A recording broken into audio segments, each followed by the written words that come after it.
So we are recording today's program, and it'll be available on the Bren YouTube channel here probably by tomorrow. We'll let everybody arrive. It's too bad that we can't be in person. Let's see, who is here? Oh, hi, Lauren. Good to have you on our program today. Lauren from USGS. Great legacy of work here on the Boise River. And hi, Kim. Good to see you. Yeah, if everybody can just say hello, put your name down in the chat there. That's awesome. If you've got a affiliation, then that's great too. Hi, Doreen. Nice to have you aboard today. And Tom Basista from Idaho Fish and Game. That's awesome. He gets a gold star for being a very regular participant.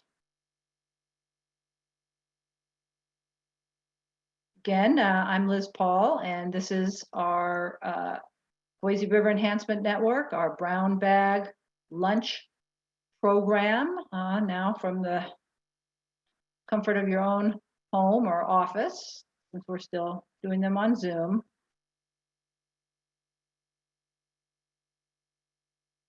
Got a great program, and go ahead, say hi. You guys can private chat if you do see somebody coming in that you want to say hi to privately. Hi, Maria. And hi, welcome Ashley and Emily from City of Caldwell Public Works.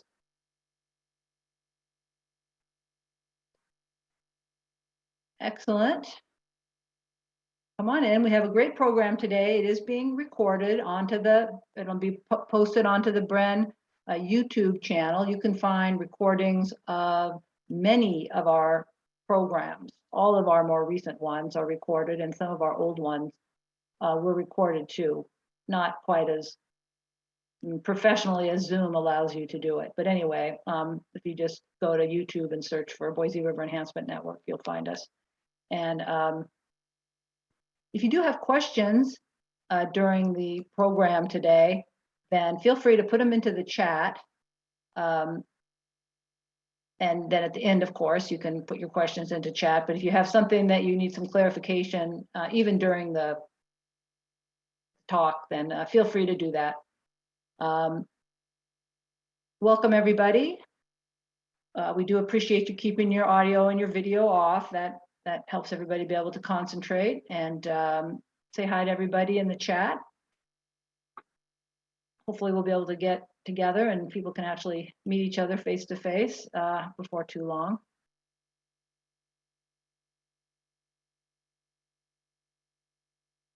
All right, well, we are going to get started here with our hot and dry Boise River water report. I'm going to turn it over to our host for today, Louisa Evers. It's all yours, Louisa. Hello, everyone. Next slide, please. Just so let's introduce what Bren is. Okay, as you can see on the slide, we're a network of people that live, work, and play in the Boise River watershed who are dedicated to promoting the ecological enhancement of the environment. There's our website. We're also on Facebook and Instagram. And of course, we always encourage people to join. Next slide, please. So we'd encourage you to become a friend of the Boise River Enhancement Network. You can donate via our website or send a check to the address on your screen.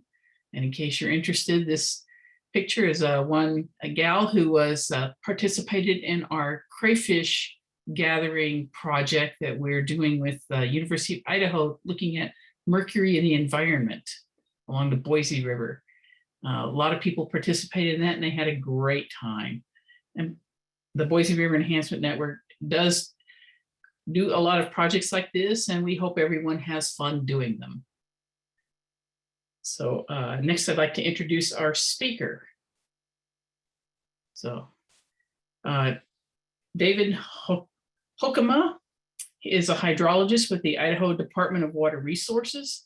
He obtained a bachelor's degree in civil engineering at University of Idaho and a master's degree in civil engineering at Boise State. His thesis was focused on how water management in Idaho may be impacted by climate change and compared the impacts of climate change to other large shifts in water management practices occurring over the last century. David is currently a PhD candidate in the Water Resources program at the University of Idaho. His research has focused on how improved forecasting, water conservation, and climate impact water resource allocation at the basin scale. As a hydrologist at IDWR, David tracks water right accounting in the Big Lost River Basin, monitors surface water discharge from the ESPA near Hagerman, and is involved in numerous water resource modeling projects that look at groundwater and surface water interactions across the state. David also chairs the Idaho Drought Committee, which coordinates drought designation with the United States Drought Monitor. So this should be a very good program. If you have any questions, please type them into the chat, and I will read them off to David. It's okay if we ask him questions in the middle of his talk. So David, take it away.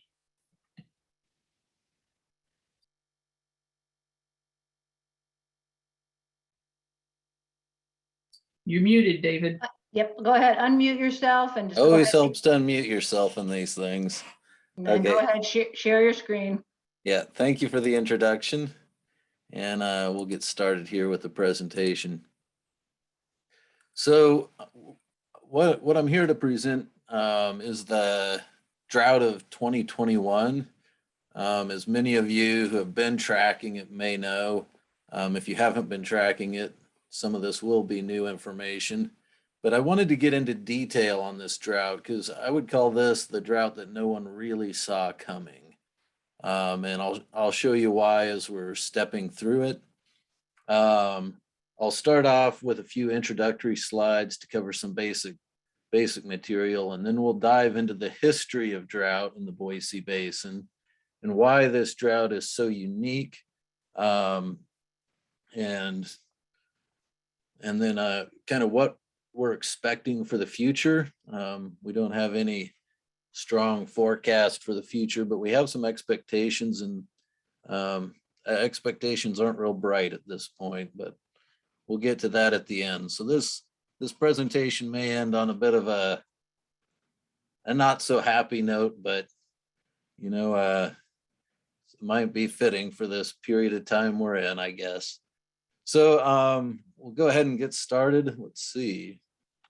How do I switch slides? Okay, there we go. So Idaho's hydrology, the graph you see here shows the major basins in Idaho.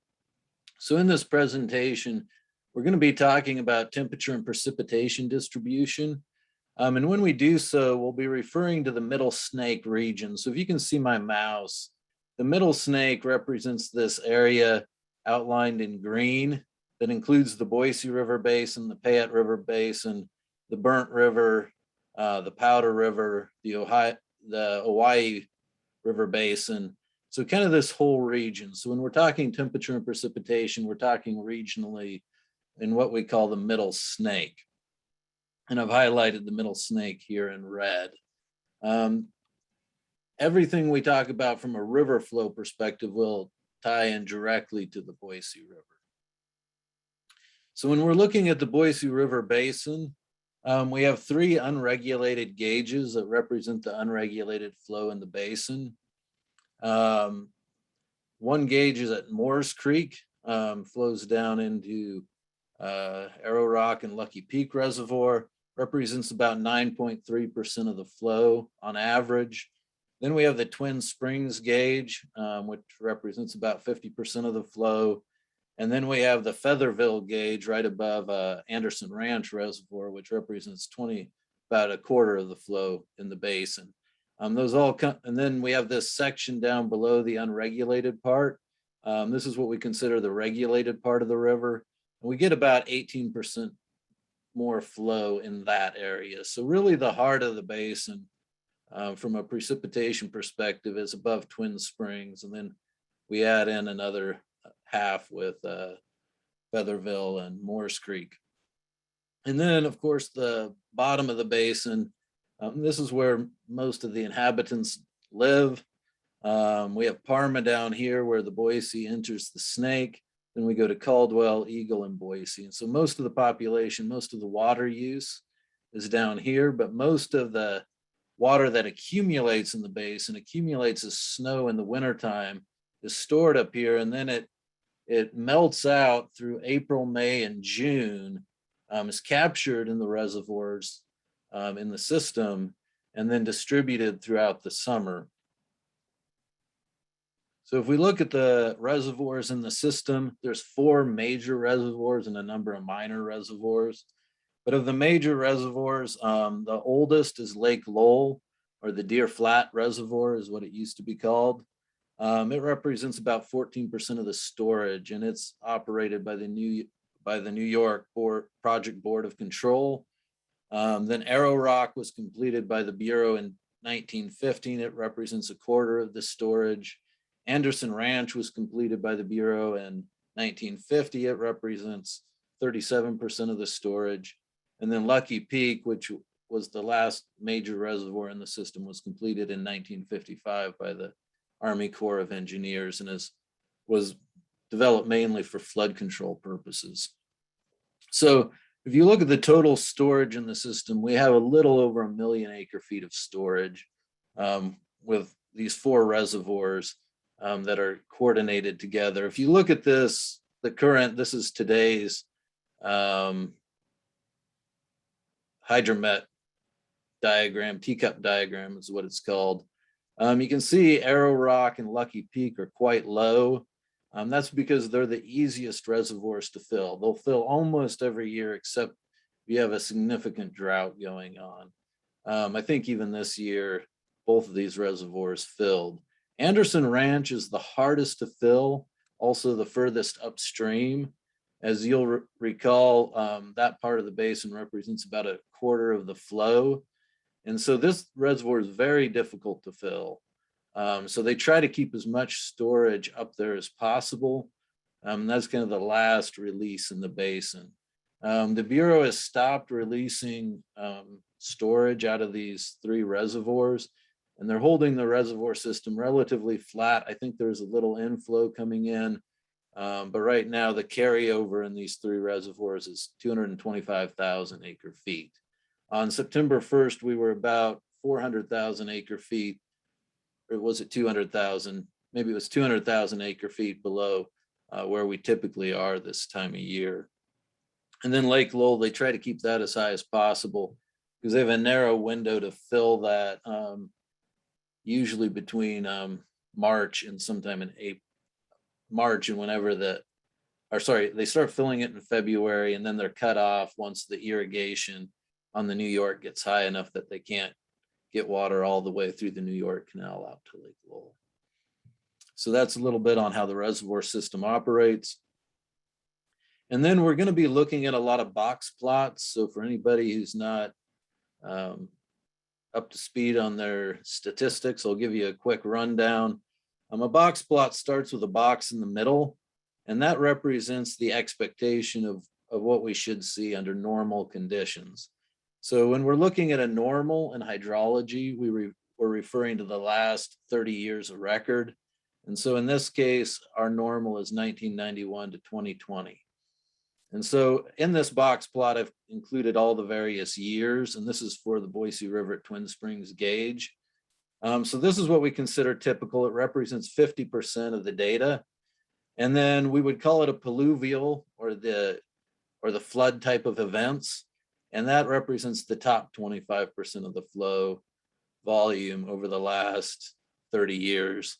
And then we have this drought category, which is, and we refer to this line as a whisker. So the bottom whisker is drought, and the top whisker, you can look at that as flood when we're looking at flow. Or this would be extreme heat when we're looking at a temperature box plot. And this would be in an extremely low temperature scenario when we're looking at temperature or precipitation, vice versa. So we'll be looking at a lot of these box plots, and I just wanted to kind of show how the distribution works its way through a box plot. The rest of the box plots we look at won't have all these years in it. But I just wanted to help with anybody who's not familiar with that. So jumping right into our box plots, here's the climate of the Middle Snake. And so what I've done is I've included the 30-year normals from 1901 to 1930, all the way up to the recent normal. And if you look, the normal precipitation, annual precipitation, is about somewhere around 17.5 inches back in 1901 to 1930. The precipitation seemed to be on a generally increasing trend until the 1981 to 2010 normal. Then it dropped back down to where we were back at the beginning of the century. And we'll see that in some of the data we're looking at. We're looking at precipitation that follows patterns early in the century. We're seeing a lot less of this really wet condition we saw kind of mid-century. And then if we go over here to the temperature, we can see the temperature. This is daily average temperature. So you take a day in the middle of summer where maybe you start out at 65 degrees and you peak at 100 degrees. Well, that daily average temperature, based on kind of the shape of how temperatures fluctuate, might be in the low 80s. And so then you take all those daily values and you get a daily average temperature for the entire year. And so our daily average temperature for an entire water year is typically between 45 and 46 degrees for all our climate normals, until we hit the 1981 to 2010 climate normal, when we suddenly jumped above 46 degrees Fahrenheit for the first time for our median, which is right between the yellow and the gray box. And then the rest of that box is blocked here. So let me see if I can do something with my screen. So then we get to the last climate normal, the 1991 to 2020 climate normal, and we're almost up to 47 degrees. So we can see there's been a huge jump in temperature over the last 3 climate normals. And if you look at the median here, we're up in that extreme temperature range in all the other climate normals, except the most recent 1981 to 2010.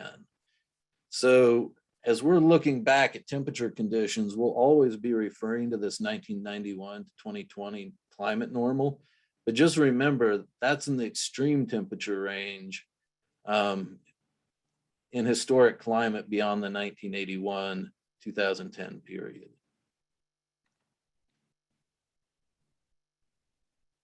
So we'll go back through a few drought years. So 1924, that's the year we've been comparing this year to a lot. It had the driest spring on record in the Middle Snake region, but it also had an extremely dry winter. These box plots, on all these box plots from here on out, the green dots will represent our current condition. So we had back in 1924, this yellow dot represents the current year that we're discussing in the slide.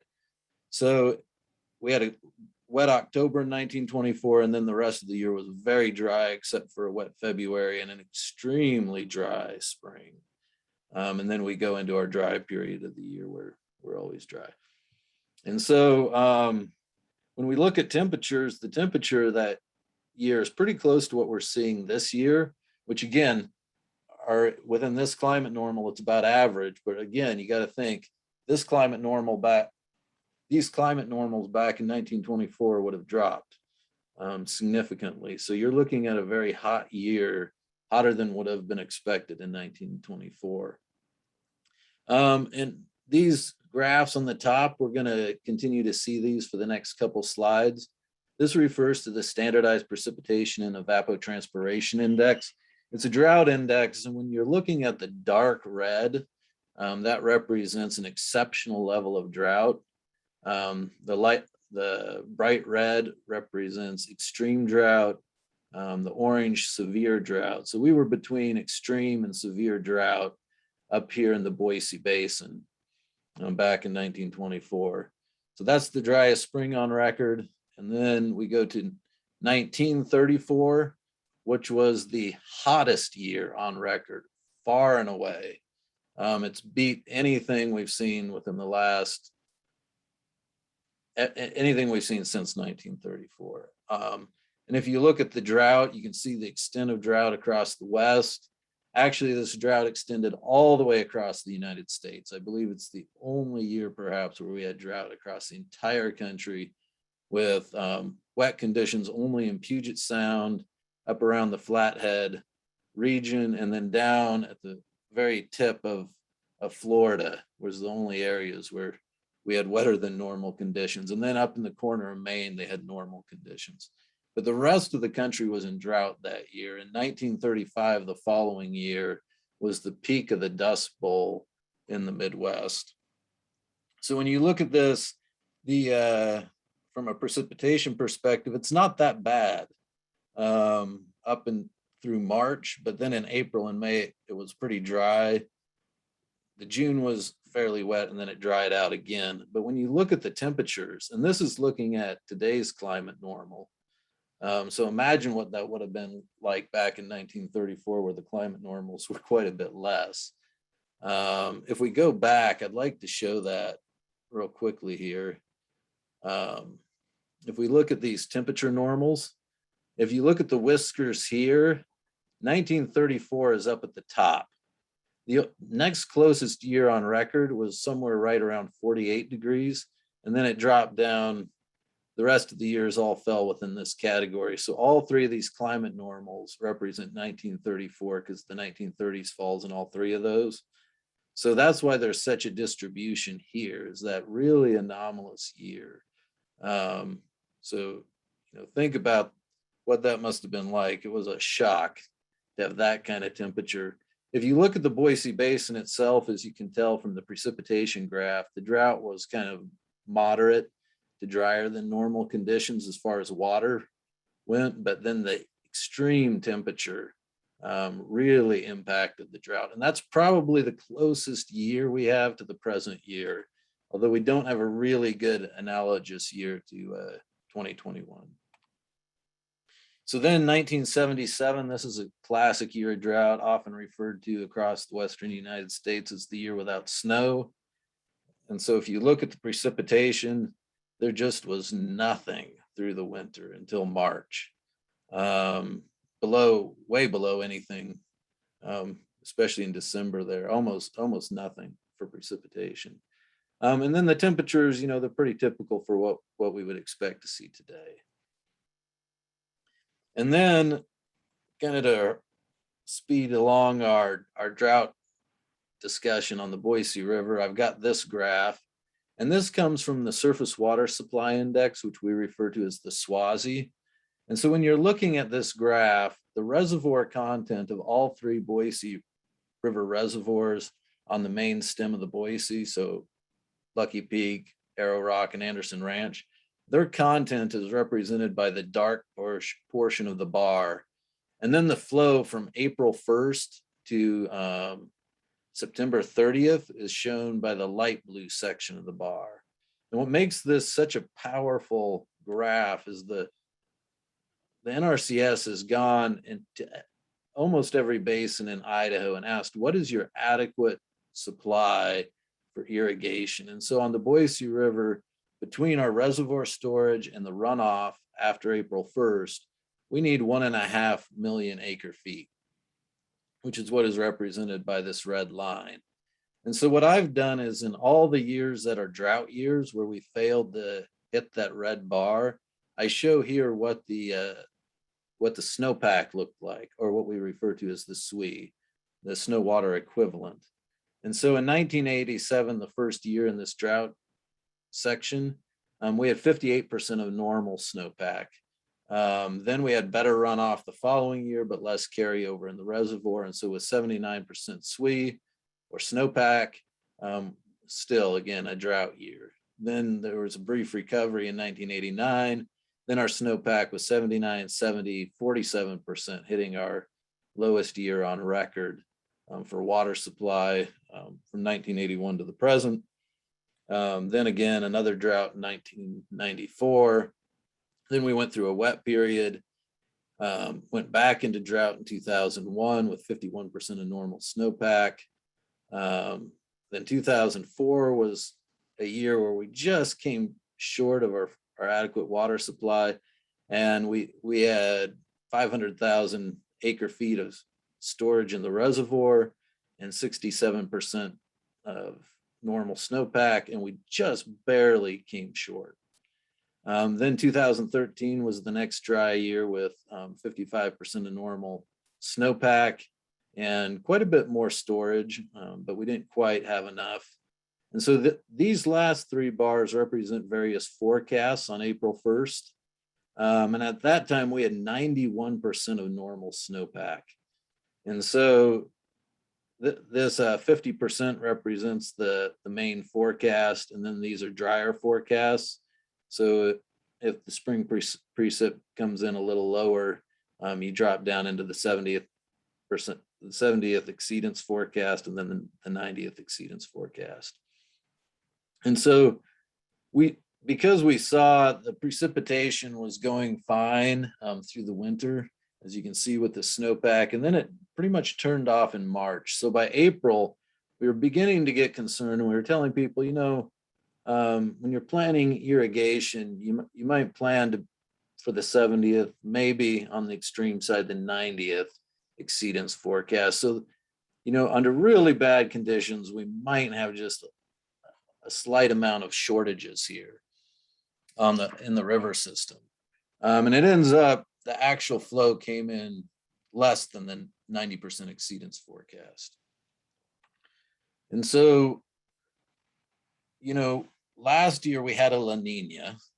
And so in this graph, what I'm showing here is the percent of normal on the Boise River as far as snowpack goes from 1991 to 2020. So normal here, under normal conditions, you're right at this 100%.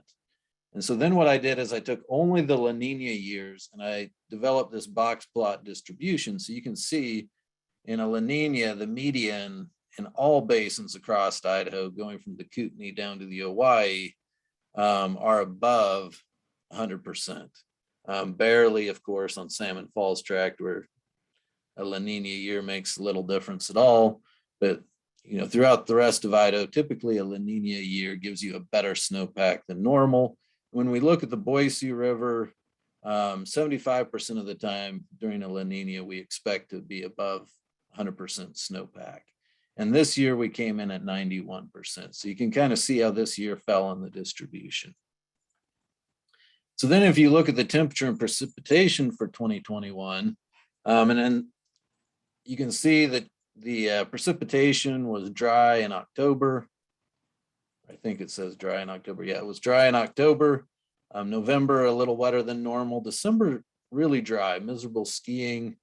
Bogus Basin was kind of an ice sheet when we went up there a couple times. January was quite a bit better. And then February was awesome for skiing. And then what happened is the precipitation just turned off. So March, April, May, when we typically get, what is that? I think 1.5 to 2 inches of precip. We're down below an inch of precip each month. And then June was dry, and then July and August.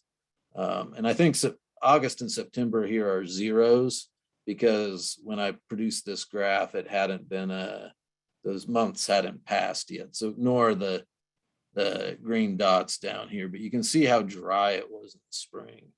And then if you look at temperatures, we had a pretty typical year, kind of what we'd expect under the given conditions.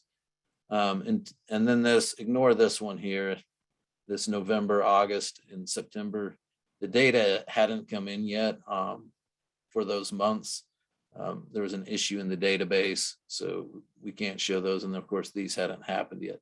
But we're coming along with fairly normal temperatures. And then the temperatures just rocketed in June. We got those extreme heat waves on the West Coast, with Portland and Seattle rivaling Las Vegas for temperature.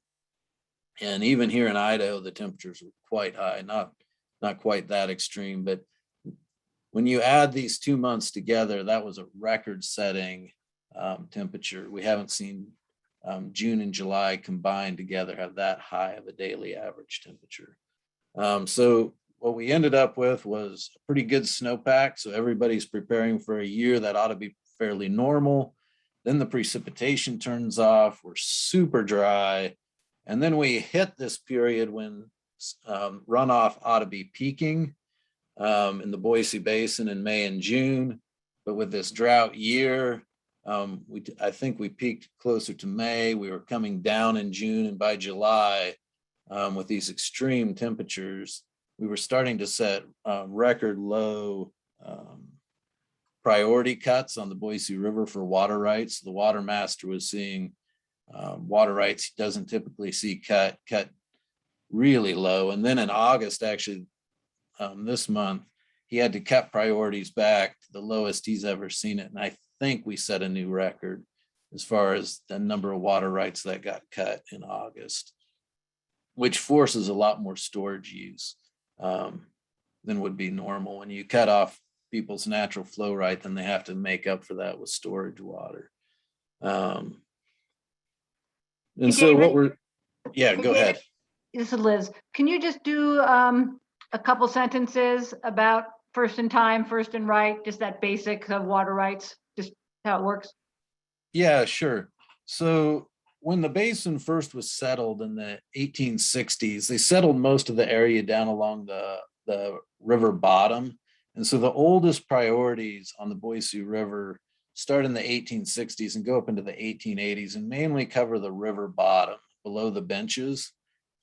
And so those people have the first right to any water that's flowing through the system because their land got developed first. Then once that area got developed, there wasn't enough water to develop on top of the bench. So that's when they began the New York Canal Project. And that has a junior date to everybody else, who's down kind of in the river bottom. And then in order to have adequate water to supply the New York Canal system, they put in Arrow Rock Dam so that they could divert water late in the year when the priority got cut, and deliver storage water out above the benches for agricultural purposes. And then, of course, they added Anderson Ranch and Lucky Peak.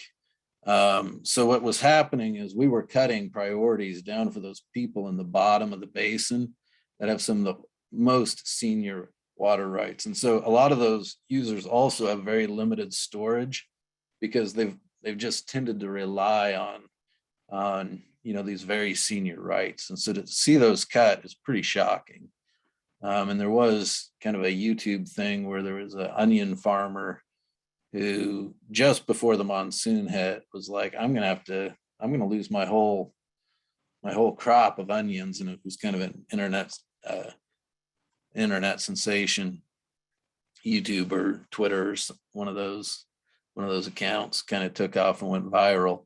And then we got on August 1st, we had the monsoon kicked in and we got some precipitation up from the south, and that kind of rescued his onion crop. But that was a really shocking to see this low priority cut. And the reason for that is that people were planning a normal crop mix. Had they known we were going to have this kind of drought, they would have adjusted their crop mix so that they're not demanding quite as much storage water at the end of the year. And then, if there is a shortage, they plant more early crops that demand water earlier in the year, and then they can stretch the water supply kind of through the fall as we start to run out of storage. But they really weren't expecting this drought to come in this way. So does that answer the question, Liz, before we move on? Great. Thanks a lot, David. Perfect. Okay. So then this is the Boise River near Twin Springs. We don't have the final numbers in, so I just kind of guessed what the flow would be through the end of September. This is for the water year. And so if you look at this year from a Twin Springs perspective, which represents most of the flow in the Boise River, you can definitely see from a runoff perspective, we're not setting any new records. Our records are back in 1977. That was the year without snow. 1924, 1931, I believe here, and 34 here. You know, those are kind of our really low years. And then we had a number in the late 80s, early 90s. So we're not setting any kind of record drought in the Boise Basin, but just the totally unexpected nature. Because typically what happens is we see the snowpack isn't developing, and we're like, okay, we're headed into drought. But when you have a La Nina year and the snowpack comes in at 91% of normal, you know, that's not usually setting off alarm bells in anybody. And so we went very rapidly from a condition on the United States Drought Monitor showing Idaho doing great to within a period in June where all of a sudden we realized, you know, we were passing the precipitation window. There was no chance to make up for it. And all of a sudden you see the drought categorization across the state just tank. And what did it do to runoff across the state? These are all preliminary numbers. And this crosses the whole state, so we'll just focus on the Boise. But we have Moores Creek here. The Snowtail site up on Bogus was one of the best in the basin. And so they were predicting 115% of normal runoff to come down Moores Creek. And because that precipitation shut off, they only ended up with 61% of normal runoff from April to July. That's the peak runoff period. So that's a dramatic miss in the forecast. And it wasn't missed because of any error on the forecaster's part. We've really never seen something like this before, where the forecast goes from 115 down to 61% of normal runoff. And then if you look over here at, this is the Boise River at Twin Springs. The Snowtail sites were a little drier up there, so they were predicting 77% of normal runoff, and it dropped all the way down to 58%. I don't have numbers for the South Fork of the Boise River, but you can kind of get a flavor for how forecasts just plummeted all across the state. So if we look at some of the records we set, 1924 was the driest statewide, but up on the Lower Snake, which represents the Salmon River area, Clearwater area in Idaho, they set a new record. And then up in the Kootenai Basin, this is the driest spring on record. And when we're talking spring, we're talking March through July, I think, in this graph. On the Middle Snake and for the rest of the state, 1924 beats us out. But you can see we had 3.39 inches of precip during that period. And the driest year in recent memory is 2007, which was almost 3/4 of an inch wetter. And then if you get all the way down to 2013, you're closing in on an inch more precip. And that makes quite a bit of difference. And these are the 10 record years. Is the way this graph is pointed out. So 1924 is your driest year, then second driest, third driest, fourth. And you'll notice how many of these are grayed out. All these numbers that are grayed out are pre-1940, 1940 and back. And so you can see that first part of the climate record is where we're kind of appear to be heading back to. You don't see a lot of numbers on these records being set between 1940 and 1991. There's a few years in that mix, but not too many. Most of them are these really old records that we're closing in on or beating. And then for water year precipitation, that's for the whole year from October through July. When I ran these numbers, on the Middle Snake, we're the 6th driest year on record, mainly because that precipitation tanked in the springtime. 1977 is our driest year on record, the year without snow. 1924 came right behind it. And then if we look at by county, the March to July percentiles, and again, we're representing this by the drought categories in the United States Drought Monitor. And this is just precipitation. We're not looking at all the other factors that go into drought. But by county, almost every county was at or close to setting a new record across the state. The exception is Ada and Canyon County. There was kind of a little precipitation bullseye that kept hitting us here in the valley. But again, our water supply comes up from Boise and Elmore County. So when you're looking at what conditions are for farmers, you look at Elmore and Boise County, and that's the water supply they're getting. And then if you look at the water year as a whole, you can see the center of the state really saw exceptionally dry conditions, as well as Nez Perce and Lewis County. And Canyon and Ada were, in a pretty expected location. Again, it's just that one precipitation bullseye kind of focused in this region. And so then if you look at temperature records, we blew out the temperature records for June and July. Peak temperature over 2.5 degrees hotter than anything we've seen as your daily average temperature in those 2 months. And if you look at all of our top 10 records, they're almost all in the 2000s. We do have 1961 here, 1918 and 1960. But if you look at the 5 major basins across the state, you'll see the 2000s are pretty dominant. And that's because we're seeing this kind of upward trend in our climate normals. And so then if you go to our March to July temperature records, the middle state snake is the 7th warmest on record. And then, so that's kind of what we've seen. And the one kind of silver lining going forward is we're seeing another La Nina develop out in the Pacific. And typically that La Nina, according to the graph we saw earlier, I'm going to go back up to this graph because it's a little less messy. A La Nina typically puts our median precipitation distribution above 100%.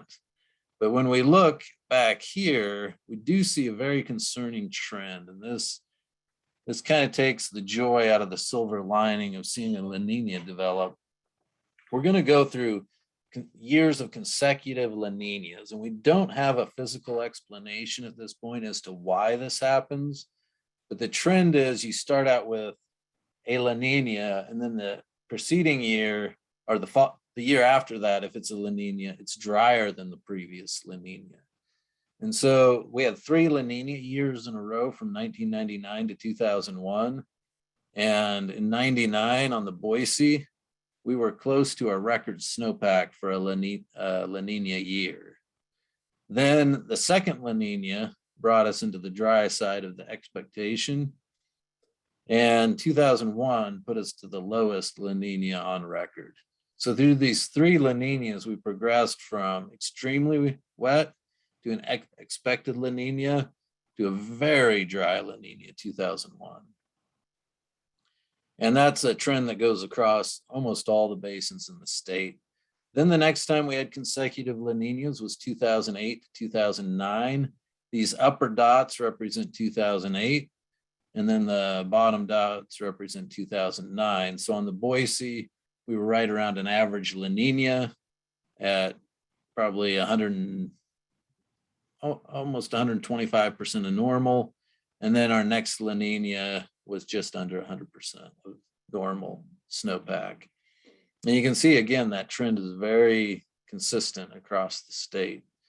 Then the next time we have a consecutive La Ninas, we have 2011, which was that really wet spring.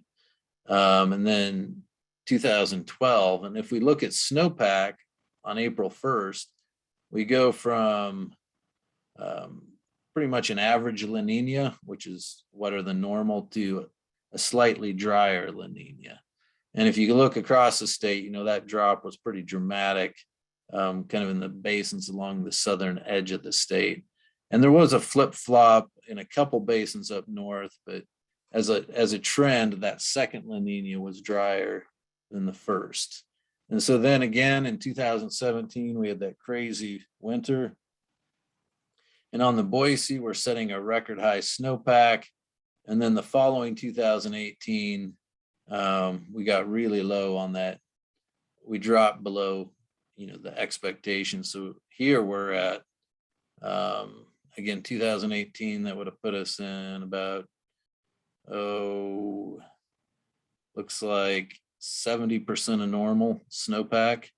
So that's a pretty dramatic drop. And so when you come to this year, this last year, and we'll scroll back up to the top, we had a really dry La Nina. How much lower can it go in a succeeding La Nina? And that really is concerning. If this pattern, we're not sure why it physically happened in the past, but if that pattern continues to next year, we could see a really dry La Nina, perhaps on the scale of 2001. And so while we're seeing that La Nina, we're hoping this La Nina breaks the trend. There is concern that this pattern could continue. And if it does, we could be in for a really rough year next year. We don't have a lot of carryover on the Boise River. We're down to 225,000 acre feet in the 3 major reservoirs. So, that's kind of the downer note we're ending this presentation on, and I'll just open it up to questions anybody has. Okay, please type your question into the chat. And while we're waiting for those to show up, I have a question. David, would what happened this year qualify as a flash drought? And could you explain to everyone what a flash drought is? A flash drought is typically a phenomena we see in the Midwest, where you have non-irrigated ag, and all of a sudden they have really hot and dry temperatures, and so they go into this kind of flash drought where the crops really get nailed in about a month's time, or less. We don't typically see that, and we typically don't worry about a flash drought in southern Idaho, but probably the drought they saw in the Palouse this year would qualify in the realm of a flash drought, because they had good snowpack up in that area, and then all of a sudden that intense temperature in June and July, totally turned the situation upside down. And I'm pretty confident, I haven't had the time to dig into it in detail, but I think the Palouse just went through the worst drought they've ever seen. We're looking at the harvest records on the Palouse, and the yield just tanked this year. I don't think there's another comparable year to this, but that might qualify as a flash drought.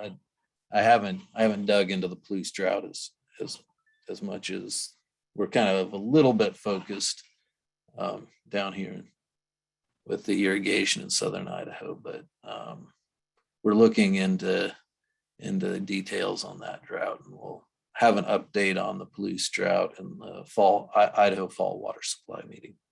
Okay, and just so you know, I know those of us that worked in natural resources would see, even though it wasn't crop, it would have a big impact on fuel moistures and the fire season. So we were kind of calling those flash droughts too. Yeah. From a non-irrigation perspective, you probably, especially from an ecological drought perspective, you could probably maybe define it as a flash drought. It seems like that pattern's there. Okay, I got a question here. Do you expect the Boise to be the target of future storm events during drought years, perhaps due to topography?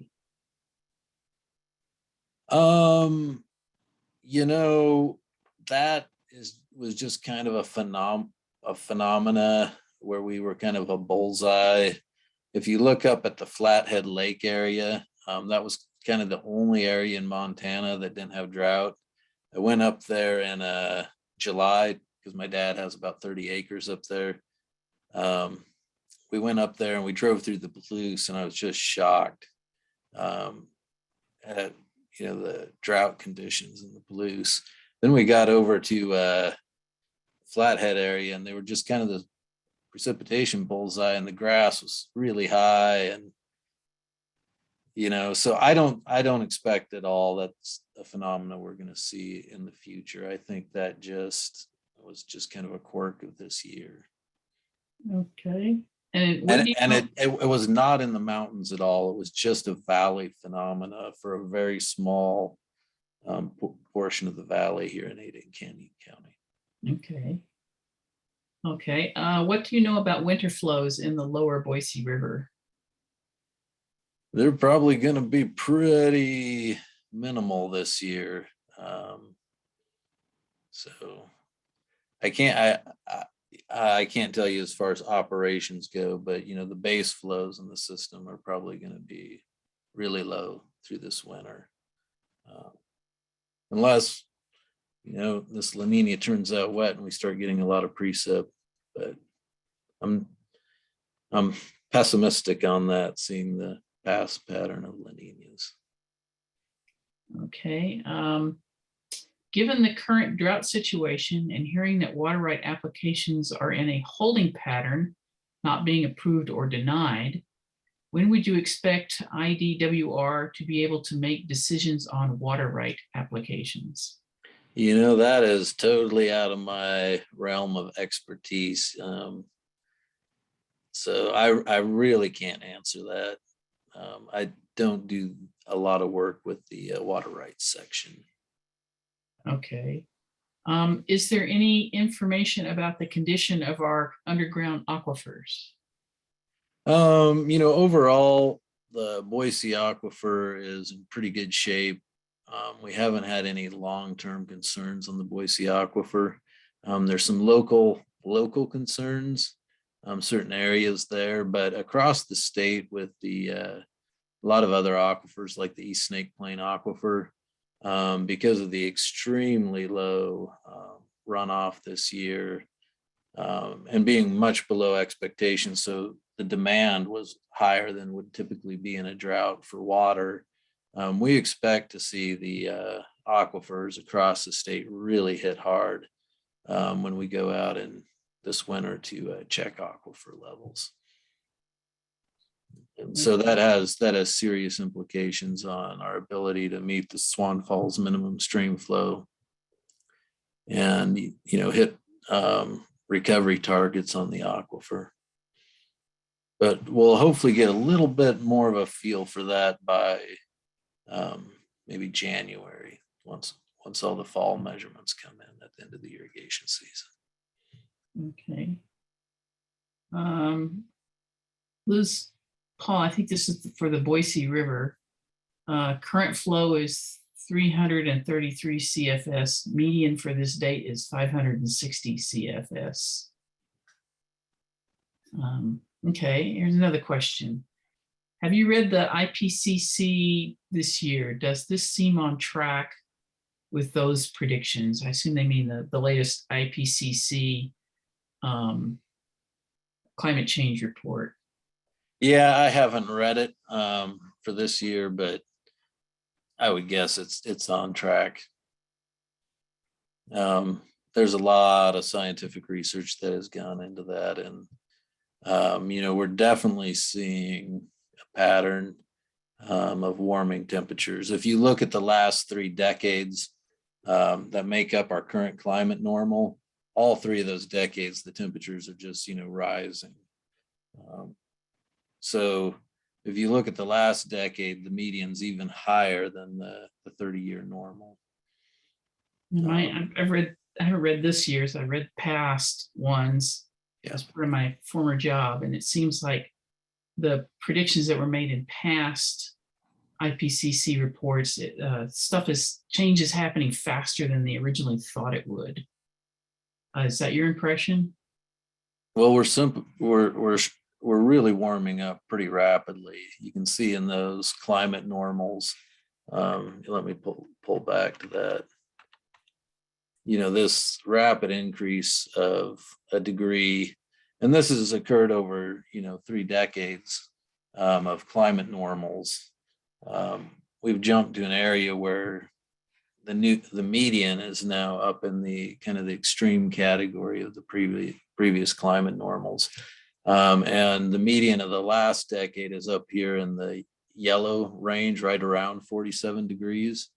So, we'd have to have a pretty dramatic change to see a turnaround in that. And I'm not expecting to see temperatures drop suddenly. Okay, can you talk more about climate change impact on precipitation as compared with temperature in the Boise Basin, Middle Snake? Generally, I think when you're looking at the global climate models, they're generally predicting more precipitation in the Northwest. And I'm right now working on a climate analysis for my research up in the Big Lost Basin. And if the research is right and the climate models are right from a precipitation perspective, it could solve their aquifer problem. There's enough incoming precipitation, at least in the short term. The next 30 years, we could see that aquifer really recover from the increase in precip. And, that's generally true of the mountains in central Idaho. When you look at southern Idaho, it follows more of the pattern of the Great Basin area in the Colorado Plateau, where we expect to see precipitation decline. So from the Middle Snake as a whole, about half of it should see declining precip if those climate models are right, and half an increase. So we might, kind of just level off here for a little while. But I would caveat that with temperature predictions by those models seem to be pretty accurate. Precipitation, I won't put a lot of faith in that. There's so much variability. The uncertainty is really high on the precip side. And we're kind of right in that border zone. I would bank, if I were betting, that northern Idaho is going to get wetter under what we're seeing in the climate change models. The uncertainty goes way up. But where we're at, the uncertainty is really high. So, we can go either direction. I really don't have an expectation. Okay, question here. What causes a La Nina? I understand it is related to changes in wind and water temperature patterns near the equator every few years, but are its effects connected to anything else in particular?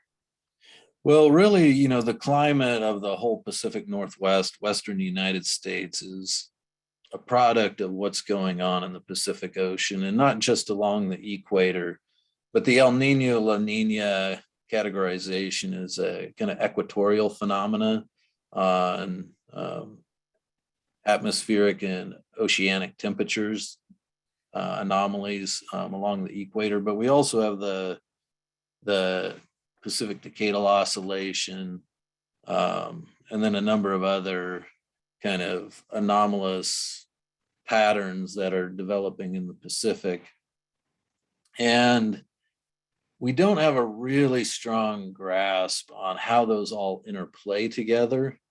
But typically with a La Nina, what happens is you end up with cooler than normal temperatures in the Eastern Pacific, which is the part closest to the Americas. And what that does is it kind of breaks up the jet stream.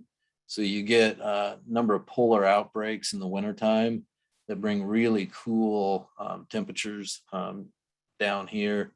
And then because that jet stream's weakened, it moves a little bit north. And so we tend to be wetter, especially up in northern Idaho, wetter and cooler than normal. But, it's typical across Idaho to be wetter than normal. When you have a El Nino, you're warmer than normal in the Eastern Pacific, and that strengthens the jet stream. And you get a really strong jet stream into the Colorado Plateau and the Great Basin. And so California and the Great Basin region tends to get a lot of moisture. And there's not a very good pattern of what El Ninos do precipitation wise or snowpack wise in this area. El Ninos can go all over the map. But typically a La Nina gives us wetter conditions. Does that Okay. answer the question? Angela, if you can type in, she says yes. Okay. From Brian DeFosse, other than increasing the height of specific dams, which I am dubious about, what other mitigation measure efforts are being considered by irrigation managers to deal with the potential for decreasing precipitation in southern Idaho over the next few years? We have cloud seeding. The Idaho Water Resource Board has teamed up with Idaho Power on probably the most advanced cloud seeding operation in the Western United States. And that's being expanded across the state.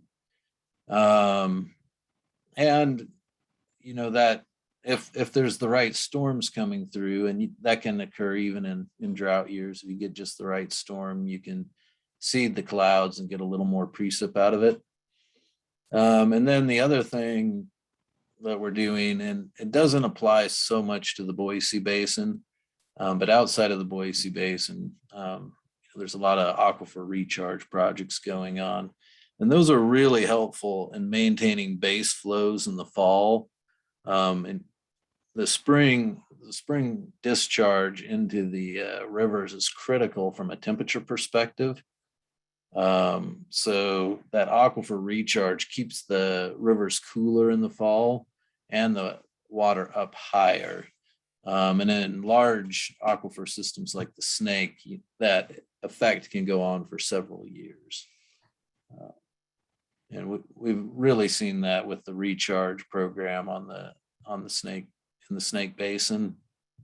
And then over the last few years, and where I do a lot of my work in the Big Lost Basin, it really helped. They had a major aquifer recharge program after 2017, and it propped up their base flows for a few years, and then they just kind of ran out this year. They've been this is their second year of drought up in the Big Lost Basin. Most of the state just entered their first year of drought.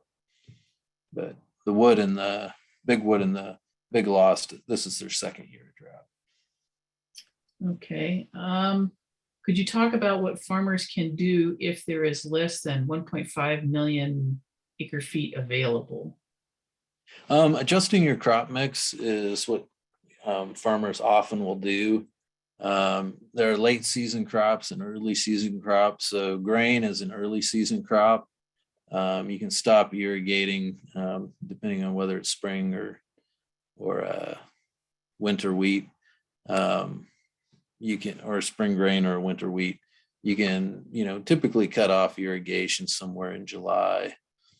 Whereas if you're growing corn or beets, sugar beets, or what's the other one?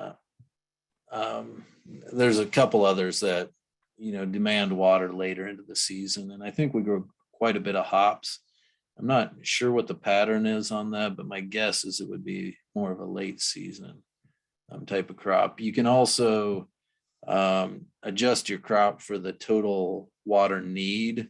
So on the salmon tract in southern Idaho, where they've had a highly variable water supply, in drier years, they'd grow a crop like peas or beans that don't require a lot of water, about half the water of many of the other crops. And so you can kind of adjust when you're going to need to apply that water by cutting back on late season crops, growing more early season crops, putting in a little more alfalfa, because with alfalfa, although it's a highly intense water use crop, you start harvesting it, and your best harvest is in the spring and early summer.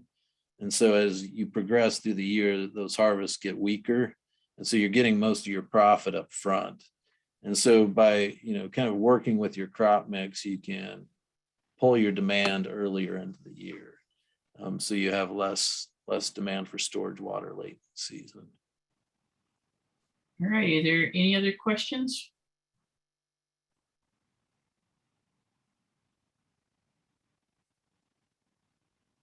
I'm not seeing anything pop up. So thank you, David. Thank you everyone for coming. And don't forget to visit the www.boiseriverinhancement.org, and please donate. Thank you. Thanks, everyone. Thanks, everybody. The recording should be up on our YouTube in probably by tomorrow or so you can share it around and play it in classrooms and whatever you'd like. Thank you, Liz. Thanks a lot, David. That was awesome. You're so smart. Great. All righty, this concludes our brown bag. So Bye, everybody.